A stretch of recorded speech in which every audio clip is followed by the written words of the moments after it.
بہت اہمیت والی نماز ہے، اس کا اہتمام کرنا چاہیے، اور اس کے اندر زیادہ سے زیادہ 12 رکعت ہیں، کم سے کم 2 رکعت ہیں۔ اس میں ایسا بھی کیا جا سکتا ہے کہ آپ رات کو عشاء کی نماز کے بعد جو وتر ہوتے ہیں انہیں چھوڑ دیں اور انہیں تہجد میں نفلوں کے ساتھ ادا کریں۔ ایسا نبی کریم صلی اللہ علیہ وسلم سے ثابت ہے۔ رات کو سو جانے کے بعد پھر تیسرے پہر میں اٹھنا، چوتھے پہر میں اٹھنا، اذان سے قبل جو نفل پڑھے جاتے ہیں وہ اللہ تبارک و تعالیٰ کے یہاں بہت متبرک اور فضیلت والے ہوتے ہیں۔ اس وقت اللہ تبارک و تعالیٰ بہت زیادہ دعائیں قبول فرماتے ہیں۔ ایک بھائی معلوم کرتے ہیں فائنینس کمپنی میں تنخواہ پر یا کمیشن پر ملازمت کرنا کیسا ہے؟ فائنینس کمپنیاں جو ہیں اکثر سود کے کاروبار پر مشتمل ہے، تو اس لیے فائنینس کمپنی میں نہ مشاہرے پر یعنی تنخواہ پر ملازمت کرنی چاہیے اور نہ ہی کمیشن پر ملازمت کرنی چاہیے۔ ایک بھائی کا سوال ہے مفتی صاحب ایمان اور اسلام میں کیا فرق ہے؟ ایمان اور اسلام الفاظ کے اعتبار سے تو ان میں فرق ہو سکتا ہے، ویسے مومن اور مسلم دونوں ایک ہی ہیں، دونوں کا ایک دوسرے سے گہرا تعلق ہے۔ جو مومن ہے وہی مسلم ہے اور جو مسلم ہے وہی مومن ہے۔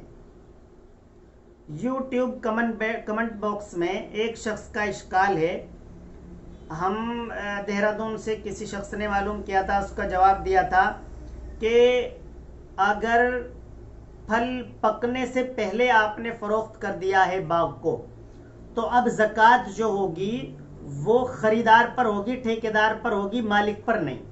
تو ان بھائی نے طرح اشکال یہ کیا ہے، سوال ان کا بجا ہے کہ پھلوں کی بیع پھلوں کے پکنے سے پہلے جائز ہے یا نہیں، اور اگر جائز نہیں ہے تو پھر ناجائز ہونے کی صورت میں ٹھیکیدار پر زکوٰۃ کیسی؟ تو بھائی آپ اگر پھل پختہ ہونے کے بعد بیچتے ہیں تو آپ پر، ورنہ خریدار پر۔ اسے آپ دیکھ سکتے ہیں در مختار میں جلد نمبر 3 صفحہ نمبر 276 پر طباعت ہے اس کی زکریا بک ڈپو کی۔ پھل آنے کے بعد پکنے سے پہلے بیچنا جائز ہے، اسے آپ دیکھ سکتے ہیں در مختار جلد نمبر 4 صفحہ 555 پر۔ ہم نے جو جواب دیا تھا، کہا تھا پھل پکنے کے بعد اگر آپ فروخت کرتے ہیں، جیسے پھل پکنے والے ہیں آپ نے فروخت کر دیا ہے تو اب ٹھیکیدار پر زکوٰۃ ہوگی، اور آپ کا کہنا یہ ہے کہ پھل پکنے سے پہلے بیچنا جائز نہیں ہے۔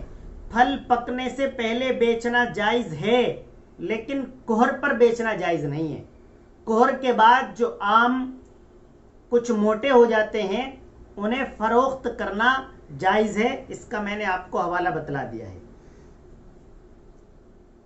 شاہ رخ صاحب لونی دلی سے معلوم کرتے ہیں گھر میں ٹوٹے ہوئے شیشے کا استعمال کرنا کیسا ہے؟ عورتوں نے اس طرح کے اور کچھ لوگوں نے یہ شرکیہ باتیں گھڑی ہوئی ہیں کہ رات کو جھاڑو نہیں لگانی چاہیے یا ٹوٹا ہوا شیشہ استعمال نہیں کرنا چاہیے۔ یہ فضول کی باتیں ہیں، ٹوٹے ہوئے شیشے کو استعمال کرنے میں کوئی حرج نہیں ہے، البتہ اس اعتبار سے کہ ٹوٹا ہوا شیشہ کسی بچے کے ہاتھ میں لگ سکتا ہے، اس سے پرہیز کرنا چاہیے۔ ہاں، شریعت کے اندر ٹوٹی ہوئی چیز کا نہ استعمال کرنا اس طور پر ہے، جو کپ ہوتے ہیں یا گلاس ہوتے ہیں جن میں ہم چائے پانی پیتے ہیں، وہ ٹوٹے ہوئے استعمال نہیں کرنے چاہیے۔